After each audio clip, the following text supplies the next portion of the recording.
के अंतर संबंधों पे भी थोड़ा सा सोचना चाहिए।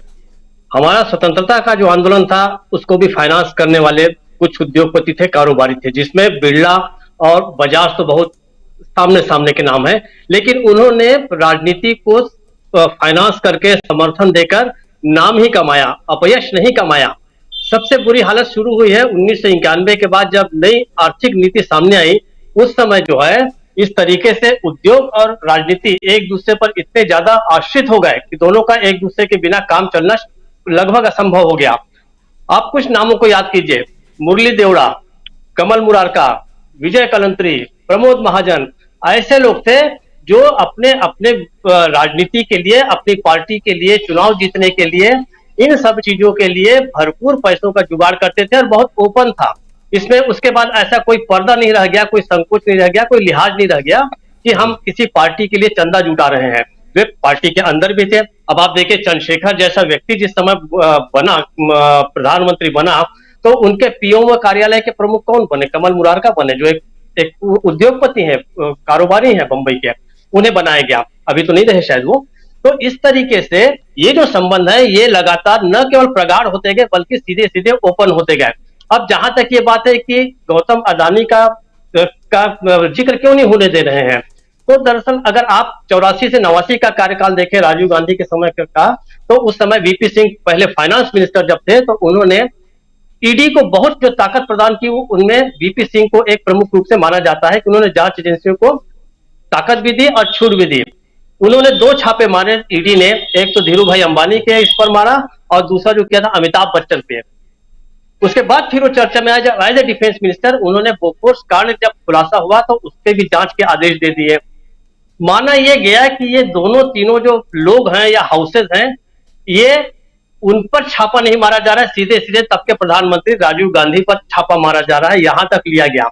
अदानी का नाम इसलिए नहीं लिया, लेकिन अब जो है उस समय तो स्पष्ट नहीं हुआ कि इन पे छापा मारना किस तरीके से राजीव गांधी पर हुआ। बोफोर्स के मामले में इन लोग सब छूट भी गए, राजीव गांधी भी जो है वो बिल्कुल निर्दोष साबित हुए। लेकिन अब तो स्पष्ट लोग मान रहे हैं कि इस समय जो भी कार्रवाई हो रही है, अदानी का नाम उछल रहा है और अदानी के खिलाफ अगर जेपीसी बैठाई जाएगी तो ये माना जाए और माना भी जाना चाहिए, ये सीधे सीधे अदानी से कहीं ज्यादा हमारे प्रधानमंत्री मोदी जो हैं उनकी जांच हो जाएगी। ये तो आप कैसे उम्मीद करते हैं कि कोई एक व्यक्ति जो है वो अपने ही खिलाफ क्यों जांच होने देगा? वो पूरी ताकत जो लगाए हुए हैं, ये जो पूरा अभिनय कर रहे हैं, मतलब वो टेबल को तोड़ देने की ताकत से जिस तरीके से मार रहे हैं और बता रहे हैं कि मैं देश के लिए मैं क्या कर रहा हूं और मैं देश के लिए कम करने निकला हूं, ये सब कारण दरअसल ये है कि वे अदानी को भी बचा रहे हैं और अपने आप को भी बचा रहे हैं। तो बहुत उम्मीद नहीं की जानी चाहिए कि वहां पर कोई जेपीसी की बात होगी या कोई जांच एजेंसी काम करना शुरू करेगी, नहीं करेगी। अब हम आए कि अल्टीमेटली इस मामले पे कौन विचार करेगा। अब आप देखिए, किसी भी तरह की जो भी सांसद जो पीछे हैं उनसे आप उम्मीद नहीं कर सकते। जो भारतीय जनता पार्टी की ताकत है लगभग 303 है, वो तो मेजे थपथपा रहे हैं, वो खुश हो रहे हैं। इस अनलगढ़ जो प्रलाप चल रहा है गैर संसदीय तरीके से, मैं तो इसको गैर संसदीय इसलिए कहूंगा कि ठीक है, आपके भाषा में आप वैसा अगर कोई शब्द ना आया हो अलग बात है, लेकिन आपकी जो भाव भंगिमा है, ललकारने की मुद्रा है, ये तो बेहद अमर्यादित और असंसदीय है। उनसे आप उम्मीद नहीं कर सकते, पार्लियामेंट से नहीं कर सकते, कार्यपालिका से नहीं कर सकते क्योंकि ये सारा कुछ कार्यपालिका का ख्याल है, न्यायपालिका से नहीं कर सकते कोई उम्मीद, क्योंकि जिस तरीके से अर्जुन की जो निगाहें हैं वो मछली की आंख में होती थी, वैसी न्यायपालिका में मतलब बड़े दुर्भाग्यपूर्ण ढंग से कहना पड़ता है कि इस समय कोई भी न्याय देते समय, कोई निर्णय देते समय हमारे जजों का जो ध्यान है, उनकी आंख जो है वो राज्यसभा की किसी कुर्सी पर रहती है। तो आप वहां पर भी बहुत ज्यादा निर्णय की उम्मीद नहीं कर सकते। कौन रह गया इसके बाद? सेबी ने थोड़ा सा जरूर किया है और उसके बाद जो है आप एलआईसी ने तो कह दिया कि अब हम आगे निवेश नहीं करेंगे। अब हम आगे निवेश नहीं करेंगे इनके साथ अदानी के किसी कंपनी में, इसका मतलब है आधा खुलासा उन्होंने कर दिया है कि हमने गलती की है। ये तो स्पष्ट यही मैसेज गया है। तो निश्चित रूप से अब आपको आना पड़ेगा, अल्टीमेटली सड़क पर आना पड़ेगा। और ये सही है कि अब ये जो विमर्श है ये पूरे के पूरे देश में इस समय फैल रहा है और लोग समझ भी रहे हैं।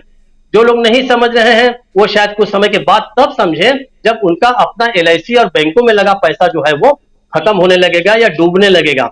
ये जो बीमारी है, आप अगर लोग ये सोच रहे हैं कि केवल एलआईसी और एसबीआई को ही नुकसान पहुंचाएगा, तो ऐसा नहीं है। ये कंटेजियस बीमारी है। जो आर्थिक मंदी आती है वो एक के बाद एक तमाम संस्थाओं को निगलती जाती है। जब लेहमैन ब्रदर्स डूबा तो अकेले लेहमैन ब्रदर्स नहीं डूबा, अपने साथ साथ कई लोगों को लेके डूबा है वो। तो ये लोग शायद, अब उम्मीद हम कर रहे हैं कि समझ में आएगी। जहां तक मीडिया की बात है, मीडिया भी इस चीज को नहीं कर रहा है। अगर आप दूसरे दिन के अखबार देखें या उसी शाम की बाकी गोदी मीडिया के चैनल्स को देखें, तो उन्होंने उसको एज ए हीरो की तरह फिर से प्रस्तुत करने की कोशिश की मोदी को, कि मोदी ने बड़ा प्रखर जवाब दिया, बोलती बंद कर दी, फला डेगान। जो सब कोई उम्मीद कर रहे थे कि इसी तरीके से उनकी शाम का जो प्राइम टाइम का जो होगा न्यूज, वो कुछ ऐसे ही बनेगी और वैसी ही बनी। तो उम्मीद तो अब केवल जनता से है। अगर जी। जनता अभी भी नहीं समझे तो